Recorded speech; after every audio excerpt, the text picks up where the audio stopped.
Yang sempat heboh viral kemarin tuh dia dapat duit 10 juta tuh dulu. Tapi dia kan nenek bukan sesuai dikasih gitu. Ya, namanya pesugihan ya kan. Kalau cuma minta duit 10 juta ya nggak usah minta, nggak usah pesugihan gitu kan. Mau ritual pesugihan. Tapi pas dia udah melaksanakan pesugihan, nah dia mau nyesel gitu. Nyesel kan. Tahu-tahu langsung tobat mau mutusin ya, otomatis dia akan mati mendadak. Assalamualaikum warahmatullahi wabarakatuh. Kami ucapkan terima kasih kepada para sobat Dua Mata Jidul yang telah mendukung keberadaan channel kami ini. Dan jangan lupa untuk share, like, subscribe, dan juga jangan lupa untuk membunyikan lonceng agar kalian tidak ketinggalan video terbaru dari kami. Untuk para sobat yang mengalami gangguan non-fisik, dapat menghubungi kami di kontak bawah ini. Terima kasih. Assalamualaikum warahmatullahi wabarakatuh.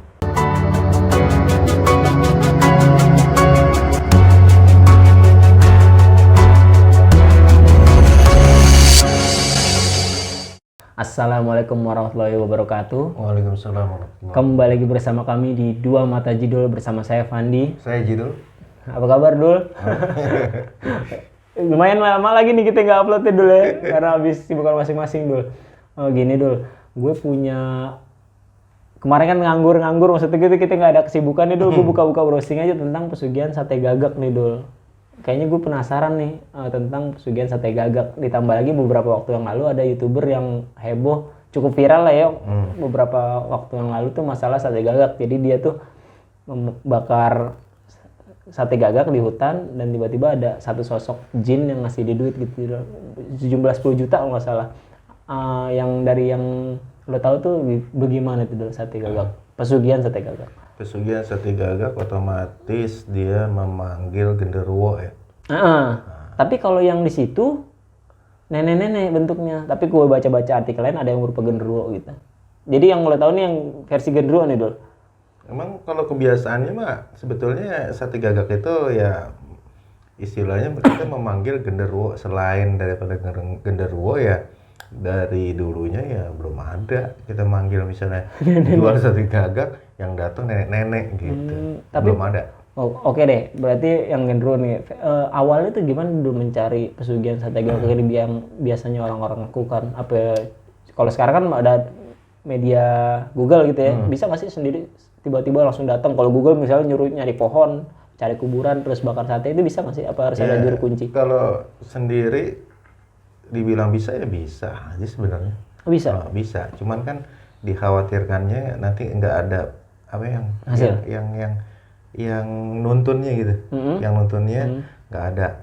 Dikhawatirkan nanti dia cuma sekedar baca-baca aja, dia ngelakuin itu nggak taunya ada syarat-syarat yang nggak kebawa atau gimana ya? Iya, yang nggak terpenuhi itu. Nanti khawatirnya juga misalnya saat dia ngelakon sate gagak itu tahu-tahu ada apa kan.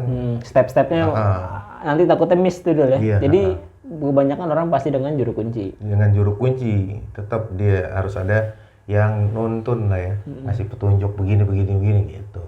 Jadi fase awalnya biasanya orang itu mencari juru kunci dari temennya atau lingkungan yang ngasih tahu nih dulu ya. Setelah ketemu juru kunci itu apa sih biasanya step-step yang dikasih sama juru kunci gitu? Ya yang pertama ya dia harus menyediakan medianya. Medianya selain daripada sate gagaknya itu sendiri, nah dia juga kan harus beli burung gagak dan dia juga sebenarnya harus beli ayam cemani juga sebenarnya. Temannya. Karena selain dia harus beli burung gagak yang buat dijadiin sate, nah terus dia harus beli ayam cemani. Nah terus setelah dia beli ayam cemani, dia harus ritualnya ini nanti dikasih arahan sama si yang istilahnya juru kunci ya, istilahnya juru kunciannya itu. Nah ntar dia dikasih tahu kamu ritualnya di daerah sini, di tempat ini. Jadi nggak sembarangan gitu. Nah saat ritualnya juga dia juga harus tidak boleh memakai sehelai benang pun tuh gitu. Telanjang. Telanjang. Jadi kalau pakai baju nggak itu ya? Iya. Misalnya kita cuma baca-baca browsing aja, nggak taunya kita tidak telanjang lonjong gitu. Karena kita tetap masih pakai celana atau pakai celana dalam atau sempak ya, tetap nanti nggak itu nggak hasil. Jadi gini, kalau kadang-kadang ada kuncen itu yang kasih duit ke gue, ntar gue beliin syarat-syaratnya misalnya burung gagak. Tapi kalau pesugihan burung gagak itu dari kita bawa sendiri juga bisa ya, asal Bisa. sesuai dengan kriteria yang kuncen mau gitu. Iya. Nanti kan dikasih tahu gagaknya begini kan gitu, ayam cemaninya begini gitu. Sebetulnya ritual pesugihan burung gagaknya ini dibilang istilahnya kita mau mendapatkan hasil yang banyak, juga modalnya juga banyak juga sebenarnya. Iya, cemani juga mahal juga ya harganya. Mahal juga, paling murah ya yang cemani yang KW istilahnya. Apa tuh maksudnya? Misalnya yang nggak hitam semua kan susah tuh. Nah, itu udah 34 juta, 60 jutaan gitu. Modal dulu ya. Modalnya mahal. Jadi orang bilang ritual sate gagak ya. Kita kan cuma denger aja, nggak taunya ritualnya memakan biaya yang banyak banget gitu. Oh, oke deh, misalnya syarat udah dikumpulkan. Proses malam itu tuh gimana? Apa juru kunci nganterin sampai titik apa cuma dikasih tunjuk misalnya tuh di pohon itu, tuh di mana? Biasanya di pohon atau di apa sih tempat apa sih? Misalkan tetap dia dikasih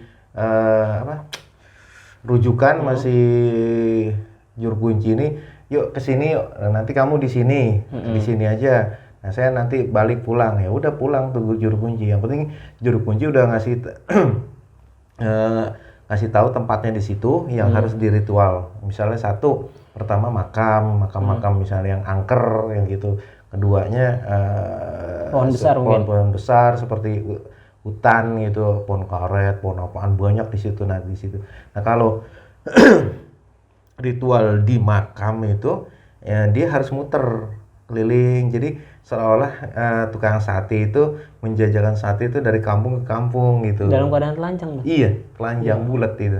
Nah, itu sate gagak, satu tusuk 100.000 misalnya gitu. Karena itu ditentuin juga sama juru kuncinya, kamu itu nanti kalau misalkan mau pesugihan sate gagak, kamu yang harus yang realitas saja, yang real. Real itu dalam artian di sini uang paling besar di alamat kita nih, negara kita 100.000 gitu. Nah, kamu nanti bilangnya 100.000 gitu. Karena kamu mau minta duit yang banyak, paling banyak. Nah, nanti misalkan dia udah datang, kamu juga ngasih unjuk, saya mau duit yang seperti ini, misalnya 2 karung tuh gitu. Bawa contoh juga gitu. Iya, kan makhluk itu kesannya nggak tahu duit, yang penting dia nggak tahu nominal ya. Nggak tahu nominal, yang penting dia taunya gambar gitu, bentuk dan gambar dibawain nanti Medi. Oh, jadi harus modal tentengan gitu-gitu dong, kayak tukang sate beneran ya? Tukang sate beneran. Sate gagak, 1 tusuk 100.000, ntar dia diem, ntar dia ngipas. Nah, nanti pas udah ngipas, kalau misalnya udah agak kering, dibalurin Kecap. darah ayam cemani itu. Oh, jadi bumbunya bukan bumbu kecap. Tadi kata Dapi bumbunya macem-macem kan gitu. Gue pikir bumbu kecap, ternyata bumbunya hitam, darah ayam cemani gitu. Darah ayam cemani, jadi buat aromanya itu supaya gimana mengundang. Semerbak lah gitu ya. Semerbak gitu. Berarti pesugihan sate gagak agak sulit kalau di kota besar ya dulu ya. Nah, iya. Karena rame kan pemukiman. Nggak mungkin misalnya kuburan jeruk purut. Iya. Jeruk purut aja udah rame banget. Jeruk purut iya gitu. udah nggak bisa. Berarti itu di kampung pedalaman. Di kampung, di pedalaman, di pegunungan gitu. Yang biasanya ritual itu mulai dari jam 12 atau jam 12. Jadi dia juga nggak terlalu lama kayaknya prosesnya. Ya paling lama 1 jam karena dia menunggu misal. Sebetulnya bukan menunggu ya. Udah artian si genderuwo ini juga pasti udah tahu juga pas dia misalnya dia udah keliling nyium aromanya, dia udah ada itu sebenarnya. Nanti dalam posisinya jarak misal 10 meter gitu, dia udah ada diri di situ saat kita lagi ngipas sate gagak gitu. Misalnya udah proses ngipas di sejam di situ kan, itu genderuwo datang dengan bentuk apa dong? Genderuwo, dalam bentuk genderuwo. Sempurnanya genderuwo, maksudnya aslinya genderuwo gitu ya? Wujudnya dia itu sekitar gedenya hampir 10 meter lah ya gitu, gede banget. Lu tangannya ngambil banyak loh. Karena misalnya tinggi kita 165 dikaliin 10 aja gitu. 10 kali kita ya? 10 kali kita itu. Tapi sebelum itu ada latihan mental dulu. Kita kan kalau ngeliat makhluk segede gitu kan mental down juga kan, apa merem bisa atau gimana itu.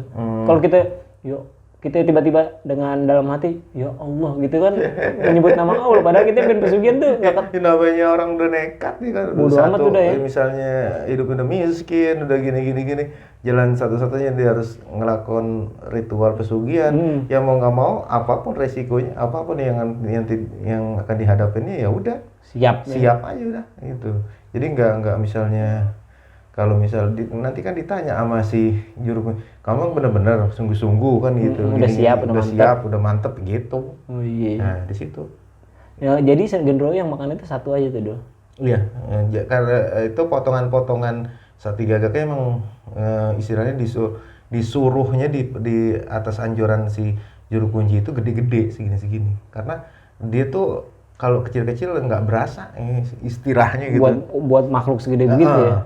Jadi gini dulu kan lu bilang tadi di awal sebelumnya satu tusuknya 100.000. Berarti kan kalau harus bikin ribuan tusuk. Enggak, jadi gini dia jualnya itu istilahnya satu tusuk itu 100.000, artinya kalau satu tusuk 100.000 kan ukuran manusia itu mahal banget. Gitu. Nah kalau ukuran kita manusia itu mahal banget, nah itulah harga dari yang dia minta duit itu bilangannya 100.000 gitu.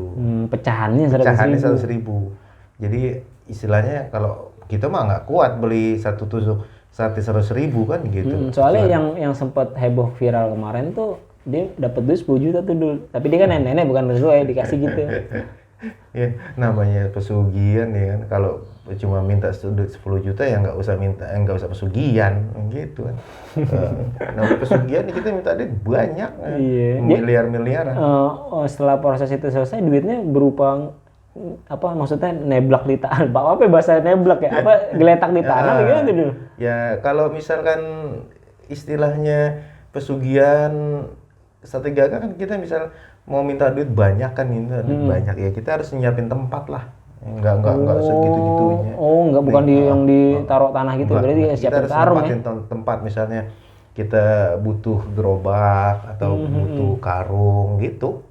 Nanti diisi sama dia. Diisiin duit karung kita, gerobak kita diisiin sama dia. Tapi saat yang kita bikin itu dihabisin semua apa cuma syarat yang? Enggak, cuma syarat.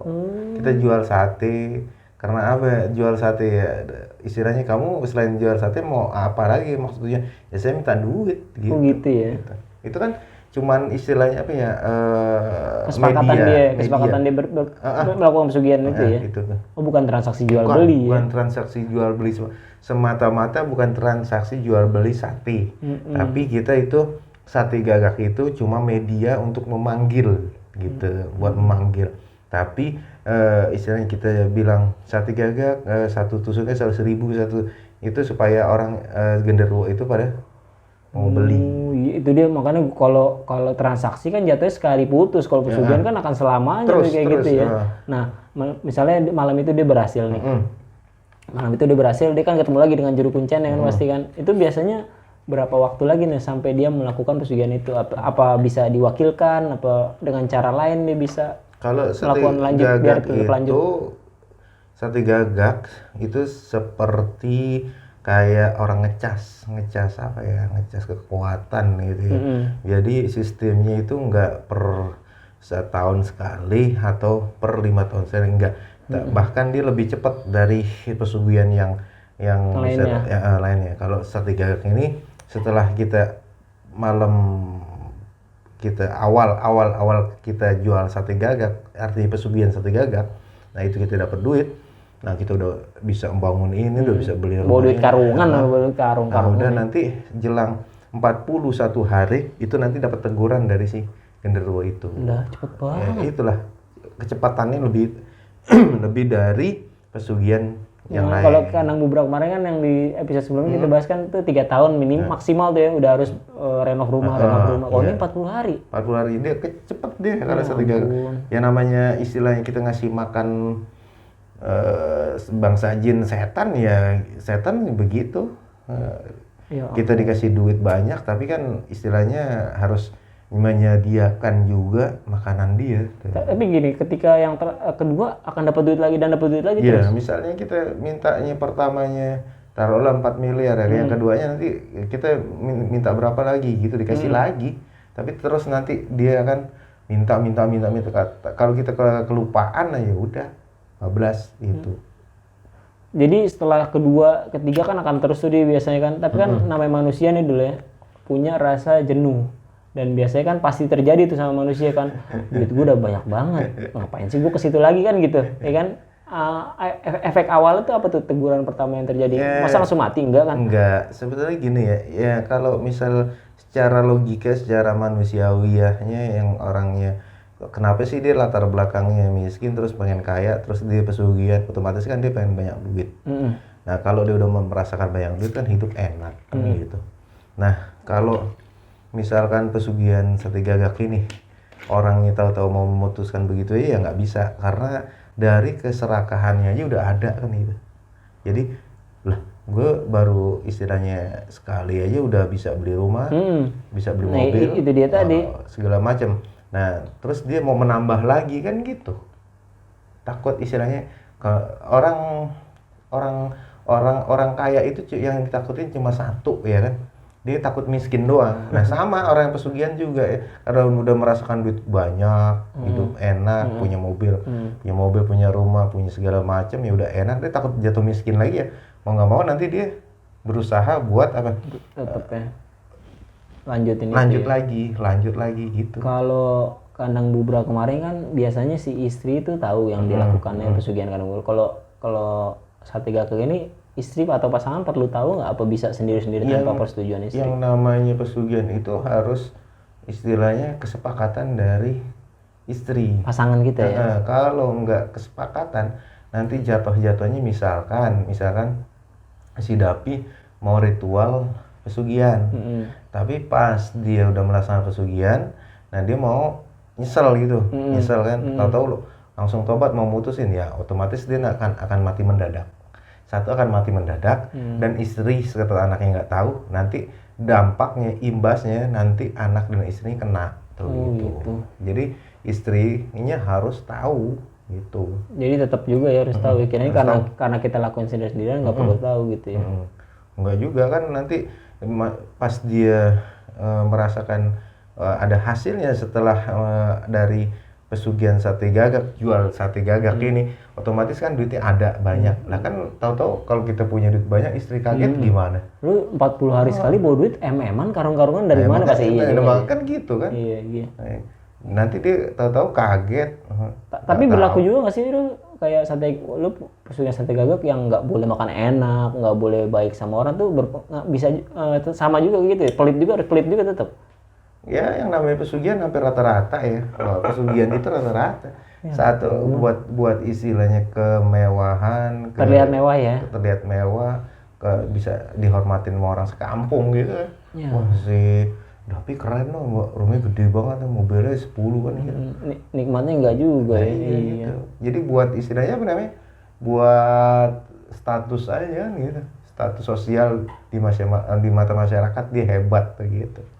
Balik lagi deh tuh. Misalnya di hari ke-40 pertama dia lupa kelewat, atau enggak malam ke-40 dia kelewat, tuh efek pertamanya biasa teguran kan. Tegurannya berupa apa sih dulu?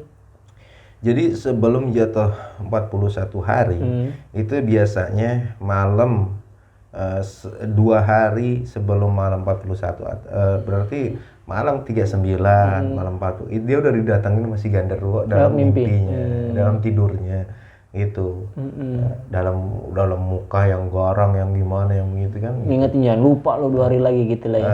Sebetulnya sih dia nggak ngomong, datang aja serombongan. Dan dia itu istilahnya apa namanya, nggak paham dengan apa namanya, dengan kedatangan si Genderuwo dalam mimpinya. Nggak ngeh. Cuman takut aja.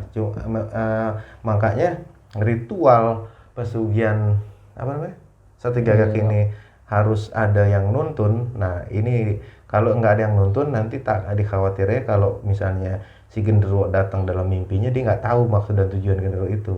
Jadi kalau misalnya kita melakukan pesugihan Genderuwo ada yang nuntun, nanti waktu-waktu Genderuwo datang dalam mimpi, nah kita tanya sama si kunciannya gitu. Malam ke-39 misalnya jadi mimpiin. Nah, Ya, Kita komunikasi ya. nanti kita langsung datang ke semalam saya. Oh berarti dia minta ini kan gitu. Kalau kita nggak ada yang nontonnya ya nanti kita bablas gitu yang diambil tuh gitu. Tapi gini dulu, gue yakin setiap cerita itu kan pasti ada ujungnya kan. Kalau pesugihan sate gagak ini biasanya berujungnya di mana nih? Mati normal aja tapi nanti jasadnya diambil sama si genderuwo tadi apa gimana tuh dulu? Biasanya kalau orang yang melakukan persekutuan dengan setan atau jin, ya nanti dia akan menjadi pengikut setan dan jin. Walaupun misalnya pesugihan sate gagak ini istilahnya kalau dalam istilah 41 hari harus nyetor. Dan dia nggak nyetor tuh titik dia waktu dia diambil kali ketika dia nggak melakukan itu yang kedua kali, ketiga kali gitu bisa jadi nggak sih? Ya misalnya dia terledor gitu ya, nggak nyetor, kan nanti kan diambil sama dia. Sama si genderuwo itu jadi mangsanya gitu. Dia dimakan ya? Jadi dimakan sama itu, jadi tumbalnya dia, jadi tumbalnya si genderuwo itu. Kalau yang gue pernah nonton di cerita horor gitu katanya mati dalam keadaan tercabik-cabik, dalam keadaan rusak begitu. Itu bener gak sih? Ya itu kan cuma ya gimana ya kalau dilihat dalam keadaan tercabik-cabik. Itu bumbu cerita aja kali ya. Jadi kalau misalkan tercabik-cabik pun istilah, tapi fisiknya nggak kelihatan tercabik-cabik, tapi dia merasakan badannya itu ada yang mencabik-cabik, ada yang nyakarin, gigitin itu, makanya teriak-teriaknya luar biasa gitu. Tersiksa berarti ya? Ya itulah karena ya dari hasil perbuatan dia sendiri kan gitu. Dia bersekutu dengan genderuwo. Ada juga kan selain jual sate, ya kan gitu. Ada juga yang berpendapat kita itu pesugihan sate gagak dengan mengundang genderuwo, tapi nanti kita dititipin selembar bulunya gitu. Bulu genderuwo. Bulu genderuwo. Nanti dari bulu genderuwo inilah nanti misalnya yang bisa menghasilkan uang itu tuh gitu. Jadi usaha kita lancar gitu misalnya kita punya usaha gitu. Ya usaha kita kan cuma buat menutupin aja. Pada dasarnya duitnya dari si genderuwo itu juga. Jadi banyak istilahnya versi kita menjual sate gagak, kan? Dengan alasan kita memanggil si genderuwo untuk diberikan duit sebanyak-banyaknya. Itu yang pertama. Yang keduanya kita ngipas di tengah lapang ya, di dekat gunung, dekat hutan. Kita manggil genderuwo. Nah nanti kita cuma buat minta bulu daripada genderuwo itu ya, buat istilahnya kelancaran si genderuwo ngasih duit ke kita begitu. Tapi ya buat menguatkan bulunya sama aja kita harus istilahnya. Iya sama juga gitu. Ya. Tetap aja kita harus ngasih, tetap ada yang kita kasih ke dia. Jadi kesimpulannya gini aja dulu ya, semua yang udah semua pesugihan sama aja berujungnya kepada kesengsaraan ya dulu. Jadi walaupun kalian terlilit hutang, penuh masalah hidup, jangan lupa kalau kita punya yang maha kuasa dulu yaitu Allah dulu ya. Jadi janganlah tertipu-tipu kayak gitu, dunia hanya sementara. Pada para penonton kita nih kita ingetin berkali-kali dulu ya. Jadi jangan terlena sama duit cepet, pesugihan ini, pesugihan itu, karena ujung-ujungnya sama, kasihan istri dan anak kita lagi dulu ya. Pesugihan itu nikmat membawa sengsara, gitu. Bukan sengsara membawa nikmat. Iya, bukan ya, iya. Itu aja. Intinya kalaupun kita dilanda masalah kita sabar lah, nggak ada pesugihan yang baik, nggak ada pesugihan tanpa tumbal. Intinya jangan mau ditipu daya sama bangsa jin ya dulu ya. Iya. Mungkin cukup kali dulu ya hari ini skema. Buat para sobat Dua Mata Jido jangan lupa like, komen, dan subscribe biar kita terus berkarya di channel YouTube kami. Terima kasih, saya Fandi. Saya Jidul. Assalamualaikum warahmatullahi wabarakatuh.